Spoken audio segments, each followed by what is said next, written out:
ദേവസുത സന്തതികളെ,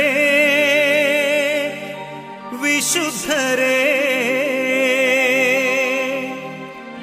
ദേവപുരവാസികളോടെന്നു ചേർന്നിടും.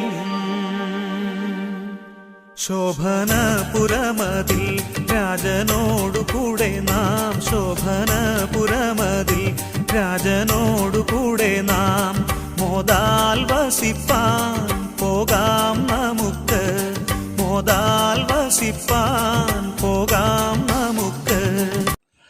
ദൈവവചന ചിന്തകൾ കേൾക്കുന്ന എല്ലാ മാന്യ ശ്രോതാക്കൾക്കും ക്രിസ്തീയ വന്ദനം. ഇയ്യോബിൻ്റെ പുസ്തകം 27-ാം അധ്യായം 9-ാമത് വാക്യം. അവന് കഷ്ടത വരുമ്പോൾ ദൈവം അവൻ്റെ നിലവിളി കേൾക്കുമോ എന്ന ചോദ്യമാണ്. ഒരു മനുഷ്യൻ്റെ ജീവിതത്തിൽ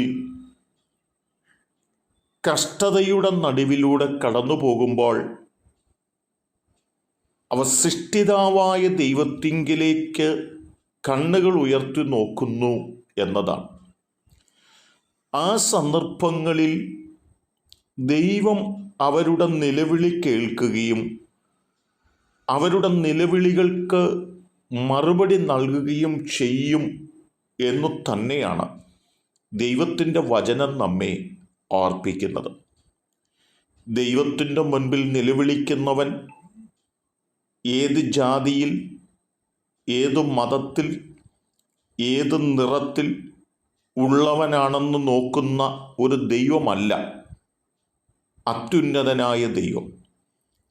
ദൈവത്തിൻ്റെ സൃഷ്ടിയായ മനുഷ്യൻ നിലവിളിക്കുമ്പോൾ ആ നിലവിളിയുടെ ശബ്ദം കേട്ട് മറുപടി നൽകുന്ന ദൈവമാണ് ഞാൻ പ്രസംഗിക്കുന്ന കർത്താവായ യേശു ക്രിസ്തു. 61-ാം സങ്കീർത്തനം 1-ാം വാക്യം പറയുന്നത്, ദൈവമേ എൻ്റെ നിലവിളി കേൾക്കണമേ, എൻ്റെ പ്രാർത്ഥന ശ്രദ്ധിക്കണമേ എന്ന പദമാണ്.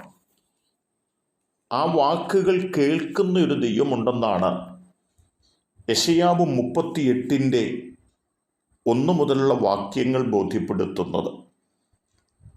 ഹിസ്കിയാവിനും മരിപ്പാൻ തക്ക തലത്തിലുള്ള രോഗ സാഹചര്യത്തിലൂടെ കടന്നുപോവുകയാണ്. എന്നാൽ തൻ്റെ മരണകാലം അടുത്തിരിക്കുന്നു എന്ന് തന്നോട് പറഞ്ഞ് യെശയ്യാ പ്രവാചകൻ്റെ വാക്ക് കേട്ടിട്ട് തൻ ചുവരിന് നേരെ മുഖം തിരിച്ചുകൊണ്ട് ദൈവത്തിൻ്റെ സന്നിധിയിലേക്ക് നോക്കി ആഴമായി നിലവിളിക്കുകയും സങ്കടപ്പെടുകയും കരയുകയും പ്രാർത്ഥിക്കുകയും ചെയ്തു എന്നതാണ്.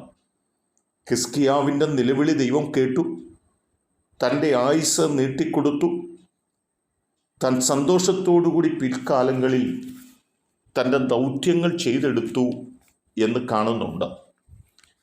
ഉൽപ്പത്തി പുസ്തകം 21-ാം അധ്യായം 17-ാം വാക്യത്തിലൊക്കെ വായിക്കുമ്പോഴും അബ്രഹാമിൻ്റെ വീട്ടിൽ നിന്ന് പുറത്താക്കപ്പെട്ട ആ സ്ത്രീയും മകനും കയ്യിലുണ്ടായിരുന്നതെല്ലാം അവസാനിച്ച് മരണത്തെ മുഖാമുഖം കണ്ടുകൊണ്ടിരിക്കുന്ന സമയത്ത് ആ സ്ത്രീയുടെ നിലവിളി ദൈവസന്നിധിയിൽ എത്തുകയും, നീ എന്തിനാണ് നിലവിളിക്കുന്നത്? ബാലൻ കിടക്കുന്ന ഇടത്ത് അവന് കുടിപ്പാനുള്ള വെള്ളമുണ്ടെന്ന് പറഞ്ഞ് അവളെ ആ ബാലൻ്റെ അരികിലേക്ക് അയക്കുന്നതും കാണുവാൻ കഴിയുന്നുണ്ട്. ഈ വാക്യങ്ങളൊക്കെ എന്താണ് ഓർപ്പിക്കുന്നത്? നിലവിളിക്കുന്നവൻ്റെ നിലവിളി കേൾക്കുന്നൊരു ദൈവമാണ് നമ്മുടെ ദൈവം.